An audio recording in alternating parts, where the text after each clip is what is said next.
Hello friends, this is Mahendra Prajapati. Welcome to PGI Rampura. कैसे हैं आप सभी लोग? आई होप काफ़ी अच्छे होंगे, एंजॉय कर रहे होंगे आप लोग। तो बच्चों देखिए, आज हम लोग अपना क्लास 10th में मेटल्स एंड नॉन मेटल्स का सेकंड अभ्यास करने वाले हैं, अभ्यास 2.0। जैसा कि मैं आप लोगों को बता दूं, इससे पहले मैं एक अभ्यास कर चुका हूं, अभ्यास 1.0, तो उसका मैं डिस्क्रिप्शन में लिंक दे दूंगा। अभी तक जिन बच्चों ने यदि नहीं देखा, जिन विद्यार्थियों ने नहीं देखा है, तो वो लोग भी देख लीजिएगा। मेटल्स एंड नॉन मेटल, धातु एवं अधातु, अभ्यास 2.0। ठीक है, तो आइएगा हम लोग आज इसी पर चर्चा करेंगे। तो हमारे पास क्वेश्चन नंबर फर्स्ट है क्या? तो निम्नलिखित में से कौन सी धातु जल के साथ सामान्य ताप पर क्रिया करती है? हमें ये बताना है इनमें से कौन सी वो धातु है जो सामान्य ताप पर वाटर से रिएक्शन कर सकती है।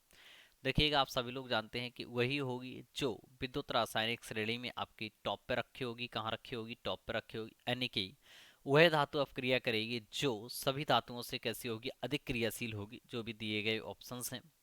तो देखिएगा, जो लोग हमारे चैनल पर फर्स्ट टाइम विजिट कर रहे हैं, तो व्हाट्सअप और टेलीग्राम का डिस्क्रिप्शन में लिंक दिया गया है, आप वहां पर जाकर के ज्वाइन हो जाइएगा। एंड यदि जिन लोगों ने अभी तक अभ्यास 1.0 नहीं देखा है, तो वो लोग भी देख लीजिएगा। जैसा कि आपको ज्ञात है, सभी लोगों को पता है कि अब आप लोगों के यहाँ बोर्ड एग्जाम में कितने क्वेश्चंस आने हैं? ऑब्जेक्टिव 20 क्वेश्चंस ऑब्जेक्टिव आने हैं। तो इस हिसाब से आपकी भरपूर तैयारी होनी चाहिए ऑब्जेक्टिव क्वेश्चंस की। तो चलिएगा, हम आपको हर एक चैप्टर में बहुत सारे क्वेश्चंस करवाने वाले हैं।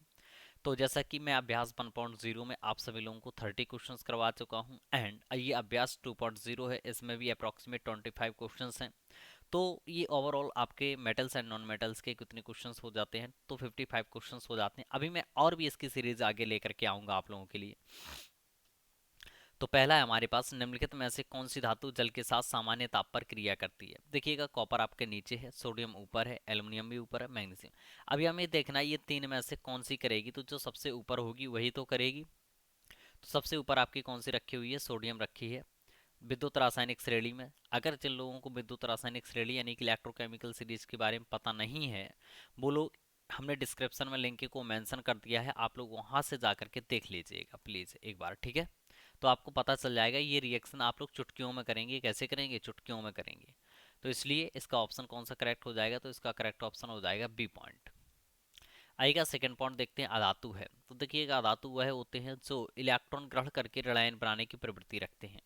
तो अगर देखा जाए, मैग्नीशियम आपका मेटल है, फ्लोरीन आपका, यस यही वाला ऑप्शन करेक्ट हो जाएगा। फ्लोरीन ही आपका क्या हो जाएगा? धातु। आयरन भी आपका क्या है? धातु है। सोडियम भी क्या है? धातु। ये क्वेश्चन देखिएगा आपका 2022 एग्जाम जो हुआ है उसमें पूछा गया है। एंड इधर भी बात करें तो ये वाला भी क्वेश्चन आपका 2022 और 2018 में पूछा गया क्वेश्चन है। कब पूछा गया है? 2022 एंड 2018 में।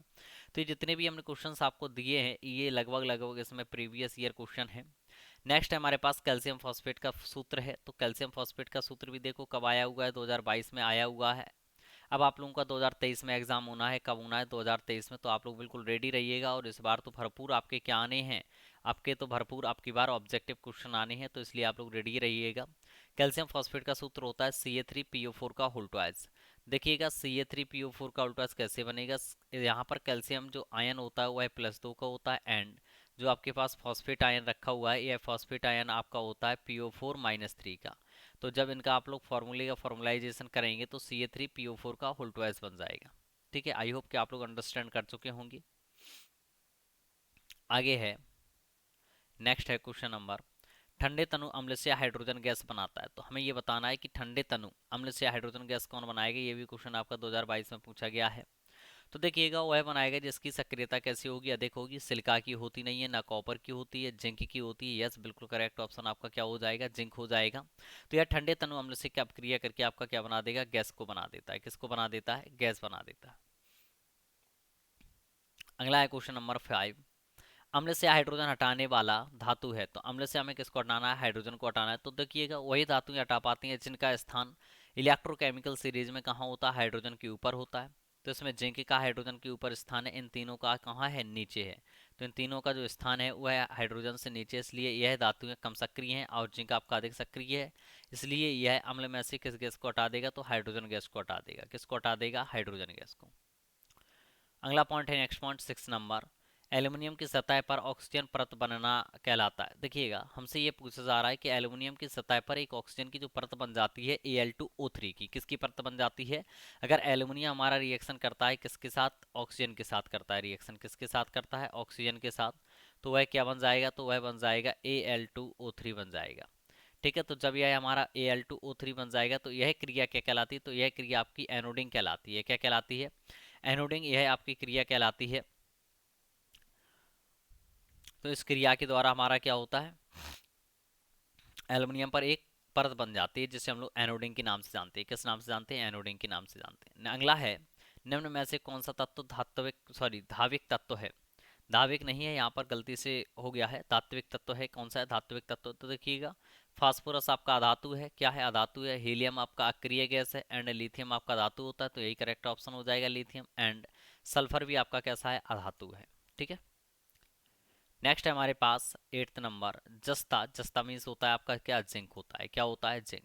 जस्ता धातु हाइड्रोक्लोरिक अम्ल से क्रिया करके कौन सी गैस निष्कासित करता है? देखिएगा, अगर हम Zn का रिएक्शन किसके साथ करवा दें? HCl के साथ करवा दें, तो आपको पता है कि जिंक धातु हमारी सक्रिय धातु है। कैसी धातु है? सक्रिय धातु है। एक्टिव मेटल है। तो यह क्या करेगा? HCl से अपक्रिया करेगा, और जब यह HCl से आपका अपक्रिया करेगा तो यह क्या बना देगा? आपका ZnCl2, यानी कि एक लवण बनाएगा। क्या बनाएगा? लवण बनाएगा ZnCl2। और कौन सा गैस निकल जाएगा? तो आगे गैस निकल जाएगा हमारे पास हाइड्रोजन गैस। कौन सा गैस निकल जाएगा? Hydrogen gas. ठीक है, तो यहाँ पर ऑप्शन क्या हो जाएगा? आपका सी पॉइंट हो जाएगा, यानी कि हाइड्रोजन गैस बाहर निकल जाता है। नेक्स्ट है पॉइंट, प्रश्न नंबर 9, निम्न में से कौन सी धातु अम्ल से हाइड्रोजन गैस विस्थापित करती है? देखिएगा, वह धातु कर पाएगी जिसका इलेक्ट्रोकेमिकल सीरीज में हाइड्रोजन से ऊपर होगा स्थान। तो ये तीनों नीचे रखे हुए हैं। ये मैग्नीशियम आपका कहाँ है? ऊपर है। और ये क्वेश्चन आप लोग देख सकते हैं 2011 एंड 2013 में ये पूछा गया क्वेश्चन है। अगला प्रश्न है हमारे पास, निम्नलिखित में से कौन सी धातु अम्ल से हाइड्रोजन विस्थापित नहीं कर पाएगी? तो वह धातु विस्थापित नहीं कर पाएगी जिसका इलेक्ट्रोकेमिकल सीरीज में स्थान कहाँ होगा? कॉपर के नीचे होगा।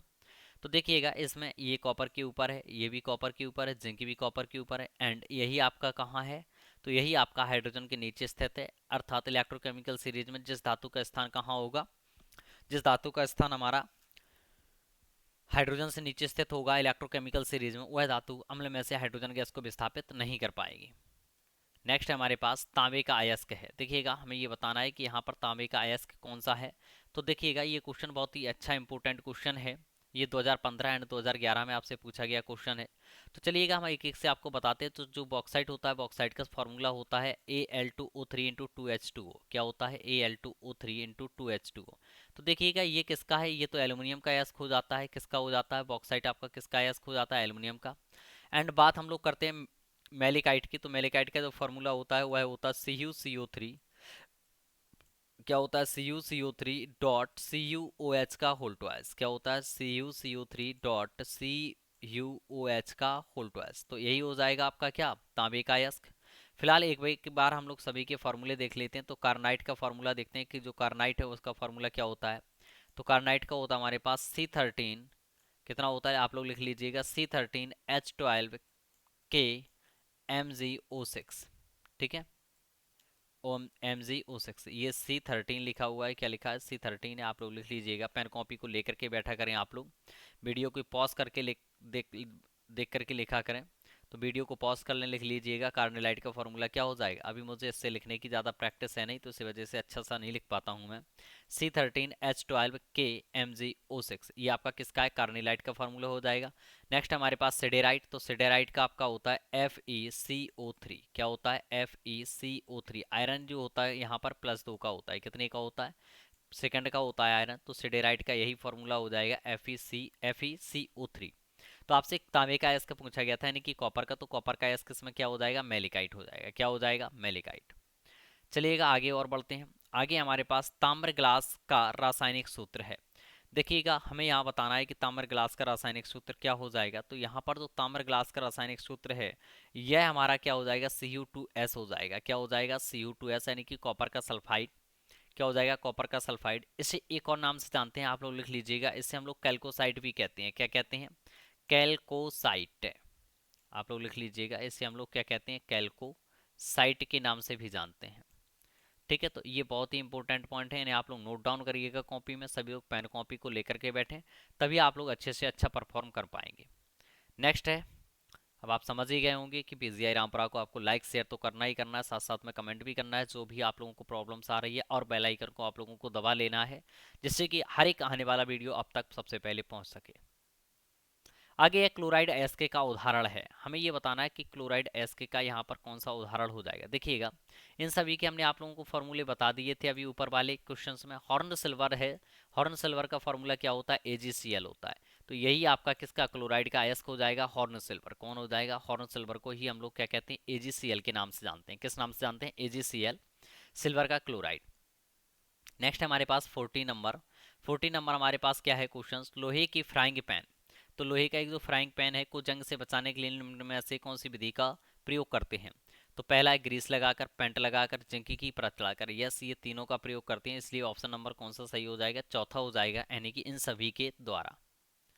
नेक्स्ट देखते हैं, तो नेक्स्ट है हमारे पास, खाद्य पदार्थों को सुरक्षित करने के लिए डिब्बों में जिंक के स्थान पर टिन का लेपन होता है, क्योंकि अब हमें यही बताना है कि जो खाद्य पदार्थ हैं इनको सुरक्षित रखने के लिए, इनको अगर हमें प्रिजर्व रखना है तो डिब्बों में जिंक के स्थान पर टिन का लेपन क्यों करते हैं। जिंक आपका क्या होता है, Zn होता है, तो इसके स्थान पर हम लोग क्या कर लगाते हैं, टिन मतलब Sn का लेपन कर देते हैं। किसका कर देते हैं, टिन Sn का। देखिएगा, आप देख सकते हैं कि इलेक्ट्रोकेमिकल सीरीज में हमारे पास जिंक कहाँ रखा है, तो जिंक हमारे पास टॉप पे है एंड टिन उससे नीचे। टिन कहाँ है, नीचे। तो हम कह सकते हैं जिंक से टिन आपका कम क्रियाशील है, तो जिंक अपेक्षाकृत कम क्रियाशील नहीं, टिन अपेक्षाकृत कम अवक्रियशील। यस, यही वाला ऑप्शन आपका सही हो जाएगा। तो जब भी हम प्रिजर्व रखते हैं खाद्य पदार्थ का मतलब होता है जैसे अचार वगैरह, अगर इन चीज़ों को हमें प्रिजर्व रखना है तो प्रिजर्व रखने के लिए हम लोग किसका प्रयोग करते हैं, तो जिंक के स्थान पर हम लोग किस चीज़ का लेपन कर देते हैं, तो हम लोग लेपन कर देते हैं टिन का। किसका कर देते हैं, टिन का। ये 2019 में आया हुआ क्वेश्चन है और एनसीईआरटी का ये फेवरेट क्वेश्चन है, ठीक है। आगे, यदि कॉपर को वायु में खुला रखते हैं तो इसकी भूरी चमकीली सतह धीरे धीरे अपनी चमक खो देती है तथा इस पर एक हरे रंग की परत जमा हो जाती है। यह निम्न के कारण होता है। देखिएगा, यह आपका होता है कॉपर कार्बोनेट बनने के कारण। किसके कारण होता है, कॉपर के कार्बोनेट बनने के कारण होता है, यानी कि जो आपका बनता है वह कॉपर कार्बोनेट बन जाता है, जो कि हरी परत का निर्माण कर देता है और उसकी चमक को क्या कर देता है, खो देता है। इसकी चमक को क्या कर देता है, खो देता है, ठीक है। अगला है एंटीमनी है, तो एंटीमनी जो होता है आपका Sb होता है। क्या होता है, Sb जो होता हुआ है आपका एक उपधातु है। क्या है, उपधातु है। वैसे हमने आपको बताया था वैसे जे सब ऐसे थे, हमने आपको एक ट्रिक बताई थी उपधातुओं की। वैसे जे सब ऐसे थे, तो वैसे से क्या हो जाता है, बी और Si। जे सबसे क्या हो जाएगा, जर्मेनियम, है ना। सबसे क्या हो जाएगा, एंटीमनी। ऐसे से क्या हो जाएगा, आर्सेनिक। फिर से क्या हो जाएगा आपका, टेलुरियम। एंड इसी में हम लोग पोलोनियम को और ऐड कर लेते हैं। तो वैसे जे सब ऐसे थे, तो ये सब हो जाएंगे। नेक्स्ट है हमारे पास 80 नंबर, पीतल है। तो पीतल देखिएगा, ये आपका कब पूछा गया है, तो ये 2017 में क्वेश्चन पूछा गया। तो पीतल एक आपका क्या होता है, मिश्र धातु होता है। क्या होता है, मिश्र धातु होता है। और अगर इस पीतल की हम बात करें तो इसमें हमारे पास कॉपर पाया जाता है 70%। कितना पाया जाता है, कॉपर पाया जाता है 70%। देखिएगा, ये क्वेश्चन कहीं ना कहीं इंपॉर्टेंट हो जाता है। कॉपर होता है इसमें 70% एंड इसमें जिंक जो होता है वह होता है आपका 30%। कितना होता है, 30% आपका जिंक पाया जाता है। तो आप लोग नोट डाउन कर लेंगे कि जो पीतल होता है, पीतल में कितने होता है, कॉपर होता है 70% एंड जिंक होता है आपका 30%। नेक्स्ट है अमलगम होते हैं। देखिएगा, जितने भी आपके अमलगम होते हैं वह धातुओं के साथ मिलकर के बने होते हैं। धातु को अगर हम मरकरी के साथ डाल दें, किसके साथ डाल दें, मरकरी के साथ डाल दें, तो वह हमारा क्या बनता है, एक अमलगम बनाता है। और ये बनेगा तो यह किसके कारण बनेगा, मिश्र धातु के समान। किसके समान बनेगा, मिश्र धातु के समान बन जाएगा। ये किसके समान, मिश्र धातु के समान आपका बन जाएगा, बी पॉइंट हो जाएगा। अगला है हमारे पास, जर्मन सिल्वर में कौन सी धातु नहीं पाई जाती है। देखिएगा, ऑलरेडी मैं बता चुका हूँ आपको, जर्मन सिल्वर जो नाम है, जर्मन सिल्वर में हमारे पास क्या नहीं पाया जाता है, जो सिल्वर धातु होती है वही नहीं पाई जाती है। कौन सी धातु नहीं पाई जाती है, हमारे पास सिल्वर धातु ही नहीं पाई जाती है जर्मन सिल्वर में। आपको हमने बताया था कि जर्मन सिल्वर में आपका जो कॉपर होता है वह हमारे पास कितना होता है, 50% होता है। एंड जो जिंक होता है हमारे पास, जिंक जो होता है वह कितना पाया जाता है, 35% पाया जाता है। कितना पाया जाता है, 35%। एंड जो हमारे पास निकल पाया जाता है वह निकल बचा हुआ कितना होता है, 15% होता है। तो जर्मन सिल्वर नाम जरूर है इसमें, लेकिन जर्मन सिल्वर में जर्मन ही नहीं, वो सॉरी सिल्वर ही नहीं पाया जाता, ठीक है। आगे 21 नंबर है, काफी अच्छा इंपॉर्टेंट क्वेश्चन है, आप लोग ध्यान से पढ़िएगा, ध्यान पूर्वक इसे। क्या होता है जब कैल्शियम की जल से क्रिया कराई जाती है? देखिएगा, जब कैल्शियम हमारा जल से क्रिया करेगा, आइएगा करते हैं एक बार। कैल्शियम हमारे पास सी एंड जल से, आपको हमने बताया था जब भी क्रिया की जाएगी तो जल को हम लोग क्या लिखेंगे, HOH। रिएक्शन होगा तो रिएक्शन होकर के ये क्या बनाएगा, CaOH का होल ट्वाइस। क्या बनाएगा, CaOH का होल ट्वाइस ये बनाएगा। तो ये जब CaOH का होल ट्वाइस बनाएगा तो इसमें से गैस कौन सी निकलेगी, H2 गैस। कौन सी गैस निकलेगी, H2 गैस। मतलब चूने का पानी और आपका क्या बनेगा, हाइड्रोजन गैस।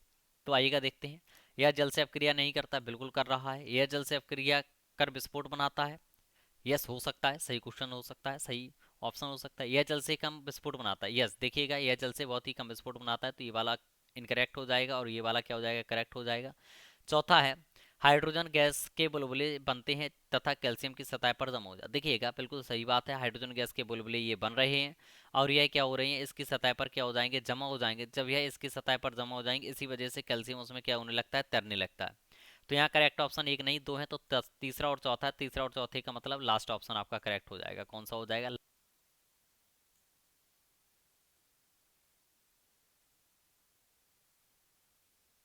आइएगा नेक्स्ट क्वेश्चन हम लोग देखते हैं 22। तो 22 क्वेश्चन नंबर है हमारे पास, निम्न में से कौन सा धातु मैग्नीशियम धातु के लिए सत्य नहीं है। हमें ये नेगेटिव क्वेश्चन देखिएगा, आजकल इन्हीं क्वेश्चन का ज्यादा प्रचलन चल रहा है, नेगेटिव क्वेश्चन देते हैं। तो यह ऑक्सीजन में एक श्वेत चमकदार श्वेत ज्वाला के साथ जलता है, यस बिल्कुल बात सही है, जलता है। यह शीतल जल से अपक्रिया करके मैग्नीशियम ऑक्साइड व हाइड्रोजन गैस उत्पन्न कर, देखिएगा यह क्रिया ही नहीं करता है, यह शीतल जल से क्या क्रिया ही नहीं करता है। अगला है, यह गर्म जल से अपक्रिया करके मैग्नीशियम हाइड्रोक्साइड तथा हाइड्रोजन गैस देता है, यस बिल्कुल करेक्ट ऑप्शन है। यह जल वाष्प से क्रिया करके मैग्नीशियम हाइड्रोक्साइड व हाइड्रोजन गैस देता है, बिल्कुल करेक्ट है। देखिएगा आपसे नेगेटिव क्वेश्चन पूछा गया, तो नेगेटिव क्वेश्चन का आप लोग नेगेटिव ही आंसर देंगे, तो इसका नेगेटिव आंसर हमारा क्या हो जाएगा, तो इसका अगर नेगेटिव आंसर की बात करें तो यहाँ पर सेकंड पॉइंट हो जाएगा। कौन सा हो जाएगा, सेकंड पॉइंट करेक्ट हो जाएगा, और ये सभी क्या हो जाएंगे, इनकरेक्ट। वैसे ये क्वेश्चन कैसे हैं, ये तीनों ऑप्शन आपके सही है, A, C एंड D। लेकिन हमसे क्वेश्चन नेगेटिव पूछा गया, नहीं है तो हमने नहीं है में आंसर दे दिया, ठीक है। आइएगा आगे देखते हैं, निम्न सूचियों को सुमेलित करिएगा। तो हमें सुमेलित करना है। सबसे पहला है कि आपका सबसे हल्का धातु है, तो सबसे हल्का अधात्विक तत्व कौन सा है, हाइड्रोजन पाया जाता है, तो यहाँ ए हो जाएगा। क्या हो जाएगा, ए ऑप्शन हो जाएगा। द्रव धात्विक तत्व है, तो द्रव धात्विक तत्व हमारा मरकरी पाया जाता है, यानी कि बी हो जाएगा, ठीक। सी सब सर्वाधिक आघातवर्धक तत्व है, तो ये हमारा सी पॉइंट हो जाएगा। बच्चा लास्ट है धातु जो कि विद्युत की सबसेट चालक है, तो वह हमारा डी ऑप्शन हो जाएगा। कौन सा ऑप्शन हो जाएगा, डी ऑप्शन। तो मतलब कि पहले का क्या आ जाएगा, पहले का तीसरा, दूसरे का यानी कि ए का फोर और बी का, सॉरी ए का थर्ड, बी का फोर एंड सी का हमारे पास क्या आ जाएगा, फर्स्ट एंड डी का क्या आ जाएगा, सेकंड।